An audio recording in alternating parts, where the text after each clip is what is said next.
Hello, Jesse Good here, and what if LEGO released a minifigure series based around Cartoon Network? Realistically, what would it look like, assuming they have the rights to all of their original programming?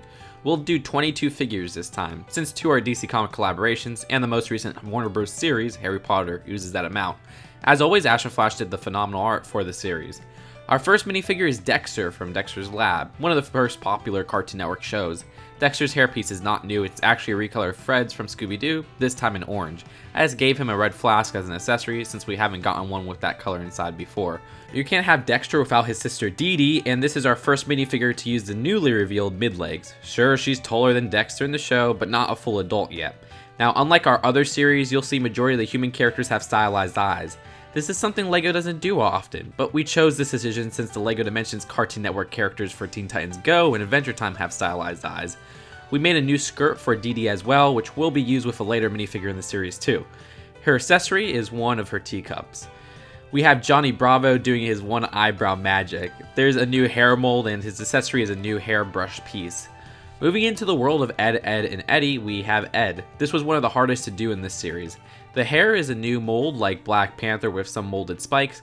Oh, and the only reason the likeliness of Ed appearing is not 100 here is because they have to use 3 spots. They can't just use one of the Eds in the series. Since the show hasn't aired for a while, there's a small possibility they wouldn't do any.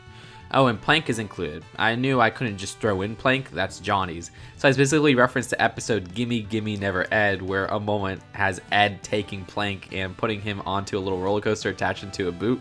The LEGO version of the boot uses existing pieces. Then there's Double D, who has a new ski hat mold as well as new mid-legs. His accessory are a magnifying glass and his plant gym, which is built out of 3 existing pieces. Then we have Eddy, who comes with a new hair mold, a jawbreaker as an accessory, and a money trash bag, another one of his scams. Courage the Cowardly Dog would definitely be in. He has a new headpiece as well as a new violin mold. Could be a reference to the Violin Girl and something he's used in the show. I just thought it would be a cool accessory for those who don't care about the character. Grim is guaranteed. I mean, he's a goofy character but a cool design. We're reusing our leg piece for Hades from Series 2 of Disney and a new hood mold and a newly molded scythe. The blade would probably be a rubber dual molded to the handle. Interestingly enough, I don't know if Billy or Mandy are guaranteed. Cartoon Network blind boxes usually just include Grim, but I think they're possible. Here's Billy. He has a new molded hat and his pet hamster, Mr. Snuggles, as an accessory, reusing the LEGO Friends hamster piece and party hat. Mandy has to be in if Billy is, plus this series is lacking female characters as a whole. She would have a new hairpiece and her accessory is Pandora's lunchbox, a little printed 1x1 plate and brick combination using the web holder piece. Just a nice reference to an episode I remember. Next is Ben Tennyson. This design is based off his 10-year-old appearance in the Ultimate Alien series.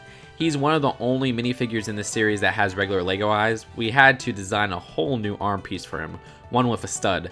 This allows a 1x1 tile representing an Omnitrix to be attached, as well as a statue figure of Swampfire to be attached. Oh, and he's using the mid-legs. I think Chowder would be in. He has a new molded head, which actually has a bit of a shoulder design as well, and a new tail piece. His accessory is a newer minifigure book with the printing of 100 things to do with Flibber Flabber. Oh, and a green trans stud representing Flibber Flabber. Next on the list is Finn the Human. We wanted to make his outfit different from the one that came in the LEGO Dimensions level pack. In the more current run of the show, Finn sports a metal arm. We also gave him mid-legs because he's shorter than the next character you'll see. His accessory is Jake the dog as a backpack using the Fortnite series backpack piece and the Enchiridion, which Ash and Flash did an amazing job Lego-fying, and the red sword. Princess Bubblegum is next up. We chose to include her since she hasn't had a minifigure yet, but there's other characters they might just print new versions of over her. Either way, she has a new rubber hair mold and uses the princess dress piece from Disney Series 2. Her accessory is BMO, who uses the baby mold but with a twist, a new molded headpiece that would slip on top. Then for my favorite Cartoon Network show, at least the first 2 seasons, we have Mordecai from regular show. There's a new molded head, a new baby duck mold, and a new tail piece. Also, we have Rigby, who has a new tail mold and head mold and the power printed on a 2x3 plate. There's Gumball, which has a new headpiece, as well as the board game Dodger Dare printed on a 2x2 tile. We chose not to do a tail with him. His tail is small, and characters like Mickey Mouse didn't have a tail on their LEGO minifigure. I think they wouldn't do it for Gumball. His little sister Anais also has a new headpiece with the new skirt used for Dee Dee, and a new piece for Daisy the donkey, her beloved doll from the show. Alright, welcome to Kirby 2.0. Darwin was so hard to make. We decided on creating a new body piece attaching to short legs, which uses a new arm piece similar to the ones on the Angry Birds figures. Darwin comes with his fishbowl as an accessory. Oh, and take a look at all the other Darwin designs. We almost went with the one on the bottom left hand corner, which used arm pieces similar to Kirby's from the Super Smash Bros. CMF Draft. We thought that it was important to finish off the Teen Titans Go characters that we never got included in LEGO Dimensions. Yes, I don't care for the show, but it's Cartoon Network's most popular one on air right now. And since LEGO loves the DC Superheroes license and Warner Bros. Owns it, even though Teen Titans Go isn't a Cartoon Network original, their inclusion makes sense. First is Robin, using a new hair mold to match his hair from the show, and wearing a double-sided yellow and black cape. And for his accessory, he has a small stick piece in red. We also made Robin use mid-legs, which makes sense since he's not as short as Beast Boy, but not as tall as Cyborg. He uses a brand new head mold up top and a new neck attachment piece to give him some more bulk to the character. His accessory is a drawing from the Thanksgiving episode with him and Beast Boy switching places.